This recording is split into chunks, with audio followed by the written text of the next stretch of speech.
চ্যাপ্টারটা বলছিলাম, এটা হলো বোটানি চ্যাপ্টার 4। বোটানি চ্যাপ্টার 4 এর নাম হচ্ছে অণুজীব বা মাইক্রো অর্গানিজম। অণুজীব বা মাইক্রো অর্গানিজম এমন একটা আসলে জীবকণা যেটা খালি চোখে দেখা যায়। তো অনেক টাইপের জীবই আছে যারা খালি চোখে দেখা যায় না। এদের মধ্যে কারো কারো কোষ নাই, যেরকম ভাইরাস, এটা আমরা পড়ে ফেলেছি। কারো কারো কোষ আছে কিন্তু সুগঠিত নিউক্লিয়াস নাই, এরকম একজন ব্যাকটেরিয়া, তাদেরকে আমরা পড়ে ফেলেছি। আবার কারো কারো কোষও আছে, সুগঠিত নিউক্লিয়াসও আছে, এরকম একজনের নাম হচ্ছে ম্যালেরিয়া, এটা আমরা পড়ব। ম্যালেরিয়া ছাড়াও এরকম অনেক অণুজীব আছে যাদেরকে খালি চোখে দেখা যায় না এবং ইউক্যারিওটিক সেল যুক্ত, যেমন অ্যামিবা, যেমন প্রোটোজোয়া, আরো অনেকেই আছে। বুঝাইতে পারছি? ওদেরকেও পড়তে পারতাম আমরা, পড়ার তো আসলে শেষ নাই। যেমন যে কোনো একটা ছত্রাক, মানে যে কোনো একটা মানে এই ধরনের অণুজীবকে পড়লেই হইতো, কিন্তু আমরা এমন একটাকে মানে চুজ করেছে আসলে তোমাদের সিলেবাসে, যেটা বাংলাদেশে একটু কমন রোগ বালাই হয় এটা নিয়ে, এবং বেশ মানে নাম ডাক আছে। সেরকম একটা জীবাণুর নাম হচ্ছে ম্যালেরিয়া। আমার কথাটাকে বুঝাতে পারছি? সুজানা দাঁড়াও, সুজানা বলো, ম্যালেরিয়া মানুষ না মশা? ম্যালেরিয়া মশা কি? তাহলে মানুষ বলে দাও, মশা না যেহেতু তাহলে মানুষ। বলো কি হবে এটা? অণুজীব। ভেরি গুড, এটা একটা জীবাণু। বসো। ম্যালেরিয়া মানুষও না, ম্যালেরিয়া মশাও না, ম্যালেরিয়া কি? ম্যালেরিয়া জীবাণু। ওখান থেকে বাইরে থেকে বলতে বলতে আসতেছে, ঠিক আছে? তোমার বাসা এখানে, তুমি দেরি করে আসো কেন? এই দেখো ওটা বাড়ি না লাগে, এই সামনে সামনে সামনে এদের পাশে। তো আমরা একটা সুন্দর একটা ছবি দেখি। এই যে মনে করো এটা এটা হচ্ছে শাওন, আর এটা হলো মশা। শাওনটাকে উঠাই নিয়ে যাইতেছে, ঠিক আছে? আমার চেয়ে মশা বড়। হ্যাঁ, তোমার থেকে মশা বড়। সুন্দর না? দেখছো? তো ও বলতেছে না আমাকে উঠাই নিয়ে যায় না, ঠিক আছে? তাই এটাও ম্যালেরিয়া না, এটাও ম্যালেরিয়া না। তাহলে ম্যালেরিয়া জিনিসটা কি? ম্যালেরিয়া জিনিসটা হচ্ছে এদের পেটের মধ্যে এক ধরনের পরজীবী থাকে যেগুলোকে খালি চোখে দেখা যায় না, যেটা রোগ সৃষ্টি করে। এটা হলো ম্যালেরিয়া পরজীবী। ম্যালেরিয়া একটা জীবাণু, ম্যালেরিয়া একটা মাইক্রো অর্গানিজম যেগুলোকে খালি চোখে দেখা যায় না, ইউক্যারিওটিক মাইক্রো অর্গানিজম। তাহলে একটা সেল থাকবে, সেলের মধ্যে নিউক্লিয়াস থাকবে, নিউক্লিয়াসটা সুগঠিত, নিউক্লিয়াসের চারপাশে নিউক্লিয়ার মেমব্রেন থাকবে, নিউক্লিয়াসের ভিতরে নিউক্লিওলাস থাকবে। কথাটাকে বুঝাতে পারছে? এখন বিষয়টা হচ্ছে এই ম্যালেরিয়া জীবাণু, এই ম্যালেরিয়া জীবাণু ওর মানে আমরা কি কি পড়বো এখানে। প্রথম কথা হচ্ছে ম্যালেরিয়া জীবাণুর প্রকারভেদ করব, কি কি টাইপের ম্যালেরিয়া জীবাণু আছে এবং ওরা কি কি টাইপের ডিজিজ তৈরি করে সেই জিনিসটা জানবো। দেন ম্যালেরিয়া কিভাবে কিভাবে রোগ সৃষ্টি করে, কোথায় কোথায় গিয়ে রোগ সৃষ্টি করে সেই জিনিসটা আমরা জানার চেষ্টা করব। বুঝাতে পারছি? ক্লিয়ার? তো আমরা যদি একটু দেখি যে ম্যালেরিয়া জীবাণুটার নাম হচ্ছে প্লাজমোডিয়াম, এবং এরকম 4 রকমের প্লাজমোডিয়াম আছে বাংলাদেশে যেগুলো খুব কমন। এগুলো plasmodium vivax, plasmodium ovale, plasmodium malariae, plasmodium falciparum. এটার মধ্যে সবচেয়ে মারাত্মক ম্যালেরিয়া যেটা তৈরি করে তার নাম প্লাজমোডিয়াম ফ্যালসিফেরাম। এরা সেরিব্রাল ম্যালেরিয়া বা মস্তিষ্কে রক্তক্ষরণজনিত ম্যালেরিয়া এটা সৃষ্টি করতে পারে, ঠিক আছে? মানে এই ধরনের একটা ঝামেলাযুক্ত ম্যালেরিয়া সৃষ্টি করতে পারে যেটা খুবই ক্ষতিকর। তাহলে এরকম 4 প্রকারের ম্যালেরিয়া আছে। এই ভাইয়া আজকে তো সবাই পিছনে পিছনে নাম লিখে দিও, যাদের নাম এই সিরিয়ালে নাই সবাই পিছনে নাম আর ব্যাচ নাম্বারটা লিখে দিও, ঠিক আছে? এই অ্যাটেন্ডেন্সে। ওকে, তো plasmodium vivax, plasmodium ovale, plasmodium malariae, plasmodium falciparum. এখন এরা কি কি রোগ সৃষ্টি করে?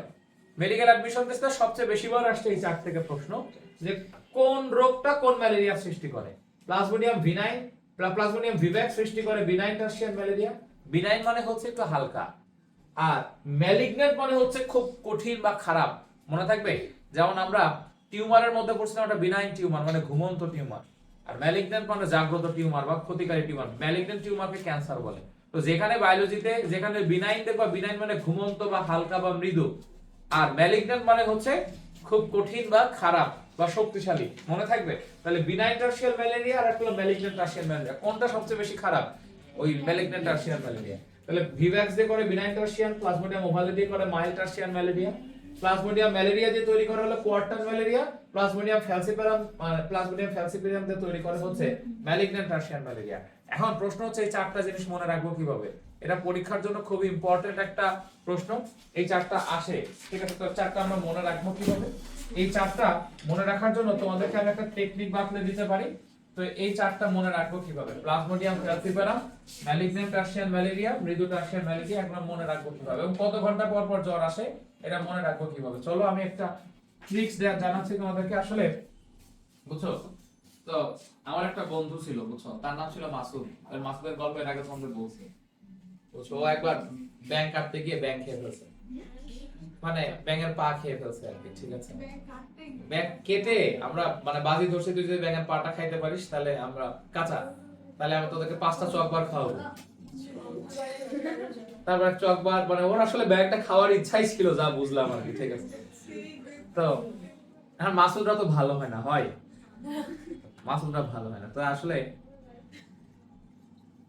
এখন মানে ওর হচ্ছে আমাদের ক্যাডেট কলেজে একটা প্যারেন্টস মিটিং হইতো প্রত্যেক মাসে একবার করে। তো সবার বাসা থেকে আব্বু আম্মু যাইতো, রান্না বান্না করে নিয়ে যাইতো, ঠিক আছে? ওর বাসা ছিল ঝিনাইদহ পাশেই আর কি, মানে ক্যাডেট কলেজের পাশেই বাসা। তো ওর বাসা থেকে ওর আব্বু আম্মু আসতে পারতো না। এই ওর বাসার একটা হাউস অ্যাসিস্ট্যান্ট ছিল, ওর নাম ছিল ফুলমালা। সেই ফুলমালা ওর জন্য খাবার দাবার নিয়ে আসতো, ও খাইতো, পাখা দিয়ে বাতাস করতো, আমরা পাশ দিয়ে যাইতাম, একটু গান গাইতাম, ঠিক আছে? ফুলমালার হাত পাখার বাতাসে মাসুদের প্রাণ জড়িয়ে আসে, ঠিক আছে? তো যাই হোক, তা আমরা যখন বলতাম যে মাসুদ, মানে মাঝে মাঝে খেপাইতাম, বলতাম মাসুদ ফুলমালা ভালো অনেক, ঠিক আছে? যাতে ও বিয়ে শাদী করে ফেলে। মাসুদকে বলতাম মাসুদ ফুলমালা কি বলতাম, ভালো অনেক, ঠিক আছে? আর মাসুদ বলতো যা তোরা কি বলিস, ফুলমালা আমার বোনের মতো, ঠিক আছে? তবে আমার মাঝে মাঝে আবার জিজ্ঞেস করতাম যে মালা যেন কার বোন, বা ধরো আমাদের একটা মানে উপন্যাস পড়াইছিল বুঝছো, পদ্মা নদীর মাঝে, সেখানে আবার একটা ক্যারেক্টার ছিল মালা। টিচার আবার ক্লাসে দাঁড়ায় দাঁড়ায় রিডিং করতে বলতো, মালা বলতো আর পুরো ক্লাস হো হো করে হেসে উঠতো আর, ঠিক আছে? আমরা জিজ্ঞেস করতাম মালা কার বোন যেন, ঠিক আছে? তো আমরা খুব খেপাতাম আর। তো মালা কার বোন, তারপর আবার জিজ্ঞেস করতাম মাসুদ। তাহলে এই দুইটা জিনিস দিয়ে তুমি আসলে অনেক কিছু মনে রাখতে পারবে, বুঝছো? এটা আবিষ্কার করার পর আমার বন্ধুরা আমাকে নোবেল পুরস্কার দিয়েছিল, নোবেল। আচ্ছা, এটা আবিষ্কার করার পরে ক্লাস 11 এ। তো ফুল থেকে ছিল আসলে ফ্যালসিপেরাম, নাম কি? ফ্যালসিপেরাম। মালা থেকে হচ্ছে ম্যালেরিয়া, ভালো থেকে হচ্ছে ভিভ্যাক্স, আর অনেক থেকে হচ্ছে ওভালে। তাহলে ফ্যালসিপেরাম, ম্যালেরিয়া, ভিভ্যাক্স, ওভালে। আর মালা থেকে হচ্ছে ম্যালিগন্যান্ট টার্সিয়ান ম্যালেরিয়া, ম্যালিগন্যান্ট লিখে ফেলি আমরা, খুব কাজে দিবে, পরে বুঝবা এটা কি কাজে দিচ্ছে। এখন হাসি আসতেছে, মেডিকেল ভর্তি পরীক্ষার আগের দিন দোয়া করবা আর কি খালি, যে ভাইয়া এটা শেখাই দিছিল কবে। কার থেকে কোয়ার্টান টার্সিয়ান ম্যালেরিয়া, বাংলায় লিখলে যে এরকম কোয়ার্টান, কোয়ার্টান, ঠিক আছে? বা ইংলিশে হচ্ছে যে কোয়ার্টান, কোয়ার্টান টার্সিয়ান ম্যালেরিয়া। সবগুলো লাস্টে ম্যালেরিয়া আছে, আমি ম্যালেরিয়া লিখলাম না। বোন থেকে হচ্ছে benign tertian malaria, benign tertian malaria. Masud থেকে হচ্ছে মাইল্ড টার্সিয়ান ম্যালেরিয়া বা মৃদু টার্সিয়ান ম্যালেরিয়া, মৃদু বা মাইল্ড টার্সিয়ান ম্যালেরিয়া, ঠিক আছে? তাহলে এই চারটা, ফুলমালা ভালো অনেক, মালাকার বোন মাসুদ, তুমি এভাবে মনে রাখতে পারো। তো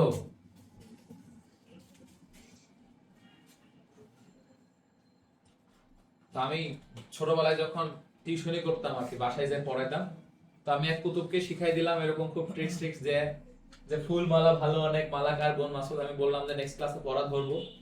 তো নেক্সট ক্লাসে পড়া ধরছি, বলো তো মনে রাখার কৌশল কি শিখাইছি? ও বলতেছে, দেখো এদিকে তাকাও, ও কি বলতেছে? তো স্যার ফুলমালা মালাকার ভালো বোন অনেক মাসুদ, ঠিক আছে? ও এভাবে বলে পড়ছে, আমি যে এইভাবে মনে রাখতে বলছি, বলছে ফুলমালা মালাকার ভালো বোন অনেক মাসুদ, ঠিক আছে? ওইভাবে মনে রাখছে। মনে দেখলাম যে না, এটাও খারাপ না, না ঠিক আছে, এটাই তো পরীক্ষায় আসে সাধারণ, বুঝাইতে পারছি? আমি তো এরকম ডান্স শেখাইছি, ও এরকম ডান্স শিখছে, বুঝছো? তো যাই হোক, তোমার যেরকম খুশি তুমি সেরকম পড়বা, আর এরকম ডান্স দিবা, দেখো মুখস্থ হয়ে গেছে।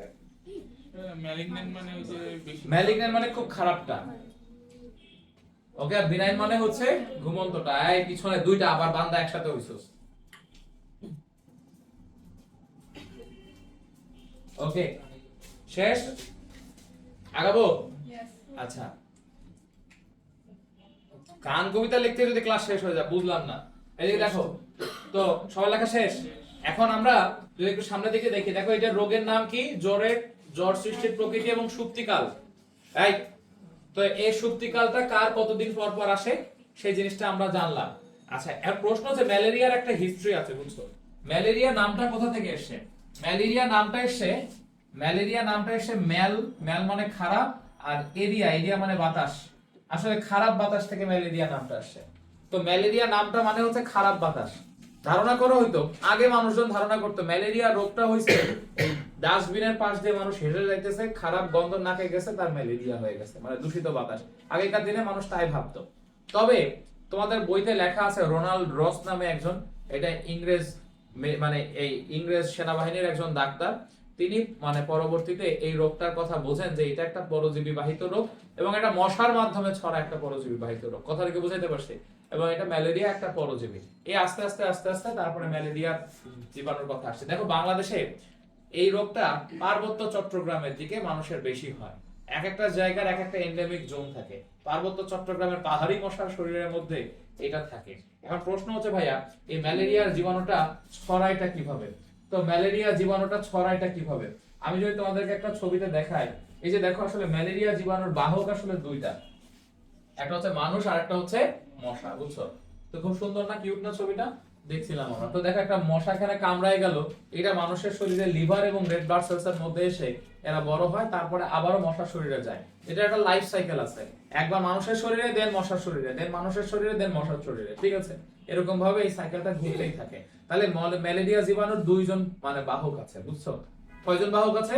দুইজন বাহক। একটা মানুষ একটা বাহক, আর মশা একটা বাহক।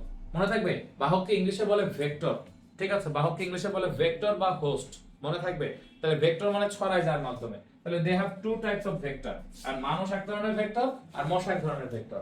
প্রশ্ন হচ্ছে কাকে কোন ধরনের ভেক্টর বলা হয়? ভাইয়ারা সবাই একটু দেখো, তোমাদের বইয়ে আসলে দুই ধরনের হোস্টের কথা বলা আছে, একটা হলো প্রাইমারি হোস্ট আর হলো সেকেন্ডারি হোস্ট, মনে থাকবে? প্রাথমিক পোষক আর একটা হলো গৌণ পোষক। প্রাথমিক বাহক আর একটা হলো গৌণ বাহক, ঠিক আছে? যে কোনো কিছু দুইটা বাহক থাকলে একজন প্রাইমারি আর একজন হচ্ছে সেকেন্ডারি। এখন এবার এটা বলার পরে না একটা কনফিউশন সৃষ্টি করে ফেলছে। একটা হলো প্রাইমারি হোস্ট, ঠিক আছে? একটা হচ্ছে প্রাইমারি হোস্ট, একটা হচ্ছে প্রাইমারি হোস্ট, আর একটা হোস্টের নাম হচ্ছে সেকেন্ডারি হোস্ট। আর একটা হোস্টের নাম কি? Secondary host. তাহলে একটা হলো প্রাইমারি হোস্ট আর একটা নাম কি?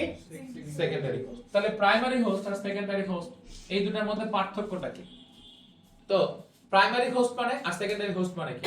দেখো ভাইয়া, বায়োলজিতে বলা হয়েছে, মানে অ্যাকর্ডিং টু দা প্যাথোলজিস্ট, তাহলে তোমরা যারা ডাক্তার হবে তোমরা প্যাথোলজি নামে একটা সাবজেক্ট পড়বা, মাইক্রোবায়োলজি নামে একটা সাবজেক্ট পড়বা, ঠিক আছে? তো ভাই অ্যাকর্ডিং টু দা প্যাথোলজিস্ট আর মাইক্রোবায়োলজিস্ট, তাদের মতে প্রাইমারি হোস্ট তারাই যাদের মধ্যে যৌন জননটা হয়, ঠিক আছে? আর সেকেন্ডারি হোস্ট তারা যাদের মধ্যে অযৌন জনন হয়, ঠিক আছে? এখন মশার মধ্যে, এই মশার মধ্যে যৌন জননটা হচ্ছে, তাই মশাকে বলা হয় প্রাইমারি হোস্ট। কি বলা হয় এটাকে? Primary host. আর মানুষের মধ্যে অযৌন জনন হচ্ছে, শুক্রাণু ডিম্বাণু মিলিত হয় না মানুষের মধ্যে, তাই মানুষকে বলা হয় সেকেন্ডারি হোস্ট। মানুষকে কি বলা হয়? Secondary host. তাহলে মশার ক্ষেত্রে সেকেন্ডারি হোস্ট কে? মানুষ। আর প্রাইমারি হোস্ট কে? মানে ম্যালেরিয়া জীবাণুর ক্ষেত্রে প্রাইমারি হোস্ট কে? মশা। আর সেকেন্ডারি হোস্ট কে? মানুষ। কেন? কারণ মশার মধ্যে যৌন জনন হচ্ছে, সেক্সুয়াল রিপ্রোডাকশন হচ্ছে, যৌন জনন হচ্ছে। যার মধ্যে যৌন জনন বা সেক্সুয়াল রিপ্রোডাকশন হয়, যার মধ্যে যৌন জনন বা সেক্সুয়াল রিপ্রোডাকশন হয়, সেটা হচ্ছে কি? সেটাই হচ্ছে প্রাইমারি হোস্ট। কথাটা কি বুঝাইতে পারছি? আবার কি বলবো কিনা? দুই ধরনের হোস্ট থাকলে যার মধ্যে শুক্রাণু ডিম্বাণু মিলিত হয়ে জাইগোটটা তৈরি হবে, সেটা হচ্ছে প্রাইমারি হোস্ট, এটা হচ্ছে মশার মধ্যে যায়। আর শুক্রাণু ডিম্বাণুর মিলন ছাড়াই একটা কোষ থেকে একাই অনেকগুলো কোষে রূপান্তরিত হয়ে যাবে, এই ধরনের জননটাকে বলে অযৌন জনন। কি জনন বলে এটাকে? অযৌন জনন বা অ্যাসেক্সুয়াল রিপ্রোডাকশন। বুঝাতে পারলাম কিনা? তাহলে একটা হলো যৌন জনন বা সেক্সুয়াল রিপ্রোডাকশন, একটা অযৌন জনন বা অ্যাসেক্সুয়াল রিপ্রোডাকশন। ক্লিয়ার? ওকে, এটুকু ক্লিয়ার হলো। এখন যৌন জনন আর অযৌন জনন, এই অ্যাসেক্সুয়াল রিপ্রোডাকশন হলো, এই দুটো তো বুঝছি। এখন নেক্সট আমরা আরেকটু কি বুঝবো দেখো, তবে তবে অর্থনীতিবিদরা যদি আবার ধরো বায়োলজিস্ট হয়, তাদের মতে যারা ইকোনমিতে হ্যাম্পার করবে তারা হচ্ছে প্রাইমারি হোস্ট। হ্যাঁ, মশা যদি মইরা যায়, মানুষ বাংলাদেশের ইকোনমিতে তো মানে চালের দাম বাড়বে না, বাড়বে? তো মশার তো ইকোনমিক ইম্পর্টেন্সে কোনো ঝামেলা নাই, মানুষ যদি মইরা যায় ইকোনমিতে ঝামেলা হবে, তাই তো? তাহলে অ্যাকর্ডিং টু দ্য ইকোনমিস্ট, যার তাদের মধ্যে আবার মানুষ হচ্ছে প্রাইমারি হোস্ট, মশা হচ্ছে সেকেন্ডারি হোস্ট। কিন্তু according to the biologist, according to the pathologist, according to the microbiologist, তাহলে মশাটা কি রকম হবে? Primary host. মনে থাকবে তো? তোমরা যদি বায়োলজি পড়তেছো এইটাই মনে রাখবা, বা যদি বিপদে পড়ো দেখো যে স্যার আবার ইকোনমি বেশি পছন্দ করে, ঠিক আছে, তাহলে যদি প্রশ্নের ভাব দেখে বুঝো, তোমাদের বইতে কিন্তু দুইটা কথাই লেখা আছে এবং লিখে ব্যাখ্যা দিয়ে দিয়েছে, ঠিক আছে? আচ্ছা ভাইয়া, প্রাইমারি হোস্টকে বাংলায় বলে মুখ্য পোষক বা প্রধান পোষক, সেকেন্ডারি হোস্টকে বলে গৌণ পোষক, ঠিক আছে? আচ্ছা, তো আমরা এই কথাটা বুঝলাম। এখন প্রশ্ন হচ্ছে ভাইয়া, ম্যালেরিয়া জীবাণু ছড়ায় কে? এই বলো শাইলিন, ম্যালেরিয়া জীবাণু ছড়ায় কে? কি মশা? কোন মশা? নাম কি? প্রজ্ঞা বলো। অ্যানোফিলিস মশা। ভেরি গুড, অ্যানোফিলিস মশা। কি মশা? আর ডেঙ্গু ছড়ায় কি মশা? এডিস মশা। আর প্রশ্ন হচ্ছে পুরুষ এডিস মশা না স্ত্রী এডিস মশা? তাহলে পুরুষ অ্যানোফিলিস মশা হবে না স্ত্রী অ্যানোফিলিস মশা হবে? তাহলে যদি বলে ম্যালেরিয়া জীবাণুর ভেক্টর, তাহলে মানুষ, আর হচ্ছে স্ত্রী অ্যানোফিলিস মশা, বা তুমি অ্যানোফিলিস মশকি বলতে পারো। যদি স্ত্রী অ্যানোফিলিস বলো তাহলে বলবা মশা, আর যদি অ্যানোফিলিস বলো তাহলে বলবা মশকি।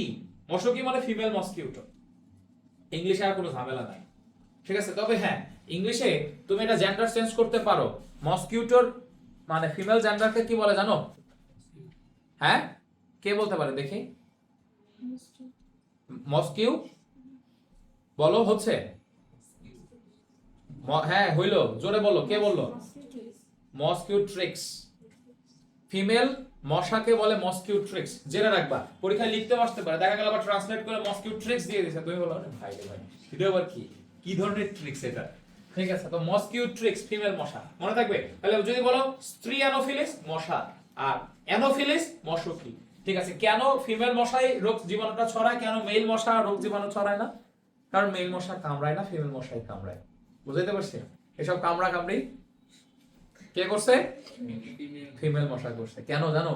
তোমাদেরকে আগে বলছিলাম, এটা একটা মাদারলি কজ, ঠিক আছে? কারণ মা মশার পেটের মধ্যে ডিম থাকে, তার একটা টেনশন থাকে, ঠিক আছে? আর এই ডিমের তাপ দেওয়ার জন্য দেখো মুরগি যেমন ডিমের তাপ দেয় ইনকিউবেশন করার জন্য, ওরা উষ্ণ রক্তের প্রাণীদেরকে কামড়ায়। মানুষ অথবা গরু ছাগল, এরা যারা উষ্ণ রক্তের প্রাণী বা ওয়ার্ম ব্লাডেড অ্যানিমেল, তাদের রক্তকে কামড়ায়, ঠিক আছে? তাদের রক্তটা পেটের মধ্যে নেয়, সো দ্যাট মশা যেন এই ডিমটাকে তা দিয়ে ডিমটাকে ফুটাইতে পারে। আর তো যাই হোক, আমরা এতক্ষণ এই মশার জীবন কাহিনী নিয়ে একটু কাহিনীগুলো পড়লাম। এখন মানে আমরা বাকি অংশটা তোমরা বাসায় যেয়ে পড়বা। আমি এখন মেইন জায়গাটাতে চলে আসি, যেগুলো পরীক্ষায় আসবে, যেটা বোঝা দরকার, যেটা একা একা বোঝা যায় না। এবার আমরা মশার লাইফ সাইকেলটা বুঝবো। তো লাইফ সাইকেলের গল্পটা বুঝো। দেখো, একটা মশা আসছে, এই মশার পেটের মধ্যে ম্যালেরিয়া জীবাণু আছে। মশার লালা গ্রন্থিতে ম্যালেরিয়া জীবাণু থাকে, স্যালাইভারি গ্ল্যান্ডের মধ্যে এই ম্যালেরিয়া প্যারাসাইটটা আছে।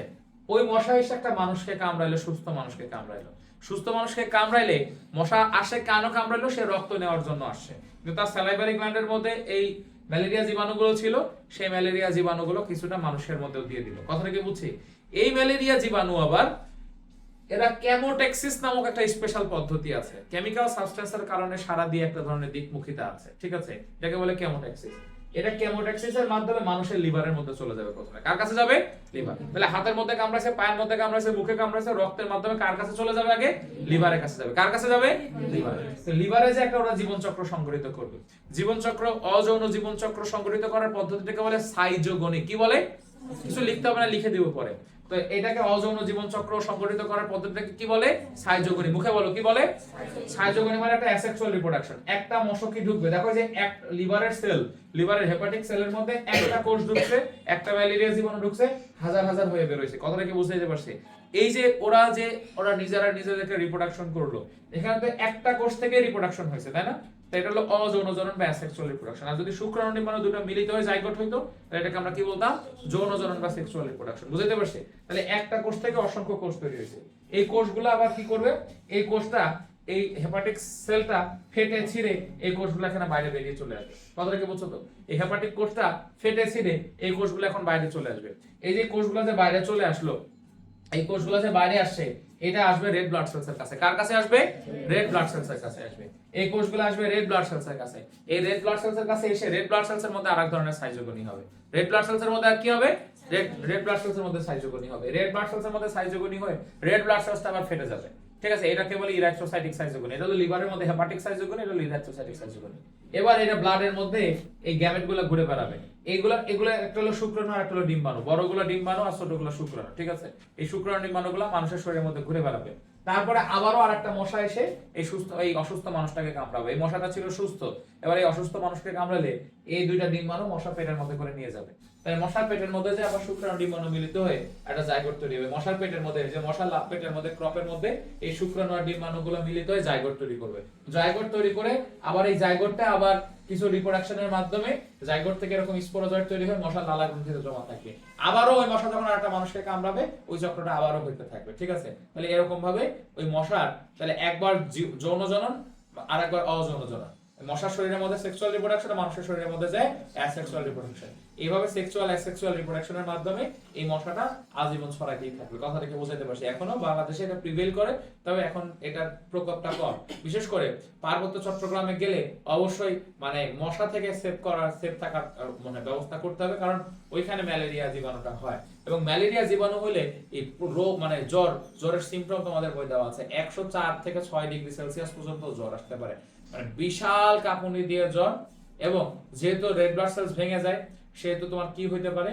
অ্যানিমিয়া হইতে পারে। যেহেতু লিভার কোষকে অ্যাফেক্টেড করে, সেহেতু তোমার সারা দেহের এক ধরনের ডাইজেস্টিভ সিস্টেম মানে বমি বমি ভাব, ঠিক আছে, বা খাবার দাবারের বদহজম, এই ধরনের সিমটম গুলো হইতে পারে। মনে থাকবে আমি কিন্তু গল্প আকারে বলছি। এখন তাহলে এইটা আমরা মনে রাখবো কিভাবে, লিখবো কিভাবে? আমরা যদি এখানে একটু দেখার চেষ্টা করি, তাহলে দেখো এই মানুষের শরীরের জীবন চক্র আর মশার শরীরের জীবন চক্র, এটাকে আমরা কিভাবে কি চিন্তা করব? আমরা এটাকে যদি বলি যে এই মানে ম্যালেরিয়া পরজীবীর জীবনের ধাপ সমূহ, যদিও তোমাদের বইতে এই ছকটা আছে, তোমরা একটু খুলতে পারো, বইয়ের ছকটা একটু দেখতে পারো। ঠিক আছে, আর যাদের নাই তারা লিখতে পারো। লিখলে ভালো, কি লিখলে একবার পড়া হয়ে গেল। ঠিক আছে, ক্লাসে লিখলে একবার পড়া হয়ে গেল।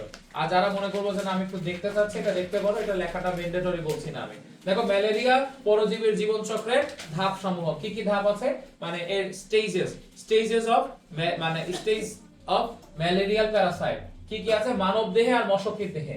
মানে ইন হিউম্যান বডিতে কি হবে আর মশকির দেহে কি হবে। এই যে মসকিউট্রিক্স এর শরীরে কি হবে, মসকিউট্রিক্স এর শরীরে কি হবে। ঠিক আছে, তাহলে মসকিউটো মানে এই মসকিউট্রিক্স এর মধ্যে কি হবে। তো আমরা যদি দেখি যে মানব দেহে আর মশকির দেহে, মানব দেহে অযৌন জনন বা অ্যাসেক্সুয়াল রিপ্রোডাকশন হইছে, অ্যাসেক্সুয়াল। আর মশার দেহে কি হবে? সেক্সুয়াল। ভাইয়া অ্যাসেক্সুয়াল রিপ্রোডাকশনের আরেক নাম হচ্ছে সাইজোগনি। কি বলে এটাকে? সাইজোগনি। অ্যাসেক্সুয়াল রিপ্রোডাকশনের আরেক নাম হচ্ছে সাইজোগনি মশার ক্ষেত্রে। বা পরজীবীর ক্ষেত্রে অ্যাসেক্সুয়াল রিপ্রোডাকশনকে সাইজোগনি বলে। আবার তুমি যে শৈবাল লেখার সময় শৈবালের সাইজোগনি লিখে দিও না। ঠিক আছে, এটা খালি ম্যালেরিয়া জীবাণুর জন্য সাইজোগনি। অল্প বিদ্যা আবার ভয়ঙ্কর, বুঝছো? খালি মশার ছাড়া অন্য কোনো জায়গায় অযৌন জননের সাইজোগনি ব্যবহার করার রেওয়াজ নাই। মনে থাকবে কথাটা। এই পরজীবীদের ক্ষেত্রে একটা বিশেষ প্রক্রিয়া অযৌন জননকে বলা হয় সাইজোগনি। মনে থাকবে। যেমন ধরো এক প্রকারের বিশেষ অ্যামাইটোসিস সেল ডিভিশনকে আমরা যেরকম বাইনারি ফিশন বলছি, অনেকটা এরকম অযৌন জনন বা অ্যাসেক্সুয়াল রিপ্রোডাকশন বলতে একটা ভ্যাস্ট জিনিস বোঝায়। ঠিক আছে, তাদের মধ্যে একটা বিশেষ প্রক্রিয়া, এই প্রক্রিয়ায় যে অ্যাসেক্সুয়াল রিপ্রোডাকশন, এটাকে বলা হয় সাইজোগনি। ক্লিয়ার? ওকে। তো এই যে সাইজোগনি, এটা আমার দুই জায়গায় হবে। কোথায় হবে? একটা হলো লিভারে হবে। কোথায় হবে? লিভার। আর যকৃত বা লিভার। আর একটা হবে রেড ব্লাড সেলস বা ইরাইথ্রোসাইটে হবে। ইরাইথ্রোসাইট মানে হলো রেড ব্লাড সেলস, তাই নয় কি? আমরা জানি না ইরাইথ্রোসাইট মানে কি? Red blood cells. তাহলে লিভারের মধ্যে যে সাইজোগনি, এটা হেপাটিক সাইজোগনি। আর রেড ব্লাড সেলসের মধ্যে যে সাইজোগনি, এটার নাম কি হবে? ইরাইথ্রোসাইটিক সাইজোগনি। মনে থাকবে। প্রথমে যায় মশাগুলো মানুষকে কামড়ালে পরজীবীগুলো কেমোট্যাক্সিস পদ্ধতিতে কোথায় চলে গেছে? লিভারে। লিভারে যে একটা জীবন চক্র হয়েছে, এটাকে কি বলছে? Hepatic schizogony. তারপরে গেছে কার কাছে? রেড ব্লাড সেলসের কাছে। রেড ব্লাড সেলসের মধ্যে সাইজোগনিকে কি বলছে? ইরাইথ্রোসাইটিক সাইজোগনি। নাম কি সাইজোগনি? Erythrocytic schizogony. মনে থাকবে কথাটা। তাহলে হেপাটিক সাইজোগনি আর একটা হচ্ছে ইরাইথ্রোসাইটিক সাইজোগনি।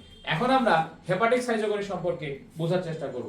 তো আমরা যদি একটু সামনে দেখি, এই যে প্রথমে লিভারের মধ্যে যে সাইজোগনিটা হইছে, লিভারের মধ্যে সাইজোগনিটার নাম হচ্ছে হেপাটিক সাইজোগনি। ভাইয়া দেখো, ভাইয়া বোর্ডের দিকে তাকাও। 10 সেকেন্ড একটু মনোযোগ দাও, খুব মনোযোগ দাও। লিভারের মধ্যে যে সাইটোকনি তাকে আবার দুই ভাগে ভাগ করা গেছে। একটাকে বলছে প্রি ইরাইথ্রোসাইটিক, আমি আবার বলি প্রি ইরাইথ্রোসাইটিক হেপাটিক সাইটোকনি, তোমাদের বইতে এভাবেই লেখা আছে, তাহলে কনফিউশন হবে না। এটার নাম প্রি ইরাইথ্রোসাইটিক হেপাটিক সাইটোকনি, আর এটার নাম এক্সো ইরাইথ্রোসাইটিক হেপাটিক সাইটোকনি। দেখো ভাইয়া সবাই কনফিউজড হয়ে যায়, সবাই মনে করে কি প্রি ইরাইথ্রোসাইটিক সাইটোকনি এক্সো ইরাইথ্রোসাইটিক সাইটোকনি এটা মানে ইরাইথ্রোসাইটিক সাইটোকনির পার্ট না, নামের সাথে এর মিল আছে, কিন্তু এটা আসলে হেপাটিক সাইটোকনির দুটো part. Hepatic schizogony can be divided into two types, একটা হলো প্রি ইরাইথ্রোসাইটিক হেপাটিক সাইটোকনি আর হচ্ছে এক্সো ইরাইথ্রোসাইটিক হেপাটিক সাইটোকনি।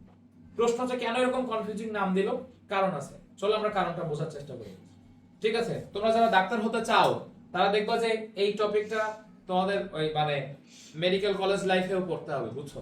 আর যাদের বাগমার্কা বইয়ের নলেজ ভালো থাকে, বুঝছো, মানে এটা আমরা মানে বলি যে আজমোলজি আর কি, বুঝছো, মেডিকেলের বইয়ে, মেডিকেলের ভাষায় যাদের আজমোলজির নলেজ খুব ভালো থাকে তারা যে কোনো মেডিকেলের যে কোনো ভাই পার হয়ে বেরিয়ে আসতে পারে, বুঝছো। মানে আমার এক ফ্রেন্ডরা পিএইচডি অফ আজমোলজি বলছিল আর কি, ঠিক আছে। আমার মানে আমি স্রষ্টার আশীর্বাদে মানে এই জ্ঞান গুলো থাকলে তোমার বেসিক একটা জ্ঞান খুব ভালো মতো আছে, মানে এটা একটা ভালো জিনিস, কিন্তু বেসিক একটা জ্ঞান তোমার খুব ভালো মতো আছে। এখন ধরো এই ম্যালেরিয়া জীবাণুটা আমি পারি খুব ভালো মতো, কিন্তু আমি ফাইলেরিয়া পারি না, কিন্তু আমি জানি ফাইলেরিয়া মশার মাধ্যমে ছড়ায়, তার মানে তো অবশ্যই এটার মধ্যে কেউ একজন প্রাইমারি হোস্ট থাকবে, সেকেন্ডারি হোস্ট থাকবে।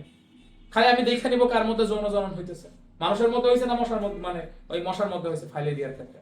আমি ব্যাপারটাকে বুঝাতে পারছি, এটা স্যান্ডফ্লাই নামক আর একটা মশা না, ওইটার মাধ্যমে আর একটা এরকম রোগগুলো ছড়ায় আর কি। তাহলে দেখো ভাইয়া আমি এটা পড়েই নাই, টিচার আমার ভাইবা বোর্ডে প্রশ্ন করছে, আমি একটা বেসিক নলেজ দিয়ে আমি একটা অ্যান্সার করে দিছি এবং লেগে গেছে, আমি এটা পাস করে ফেলছি, মানে এই ভাই পাস করে ফেলছে আর ফ্রেন্ডরা অনেকে ফেল করে গেছে।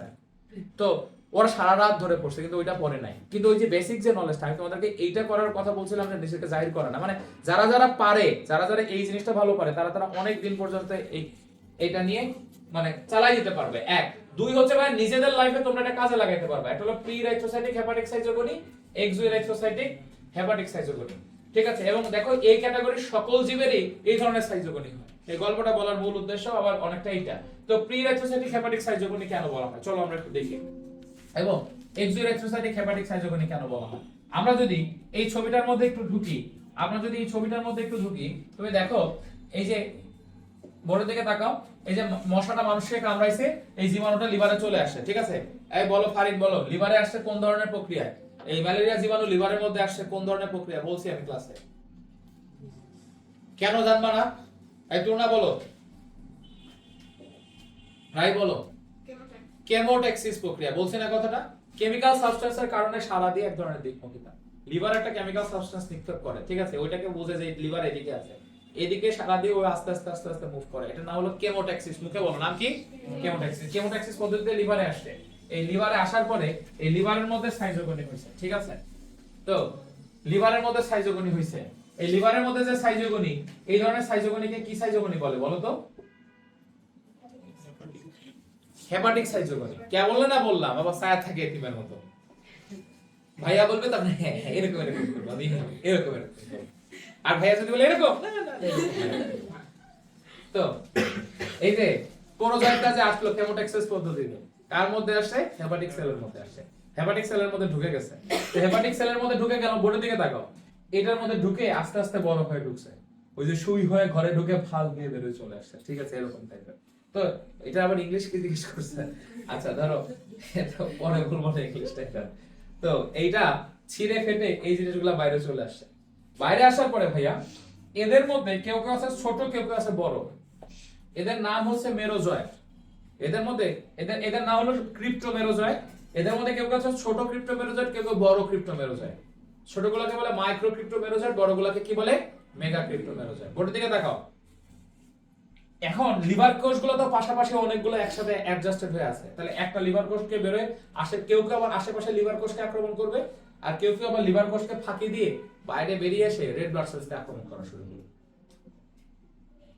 এখান থেকে এখানে যখন ঢুকছে প্রথম লিভার কোষের মধ্যে, তখন কেউ এখনো রেড ব্লাড সেলসে যায়নি, কিন্তু তখন কেউ রেড ব্লাড সেলসে যায়নি, তখন কার মধ্যে আছে? সব লিভারের মধ্যে আছে।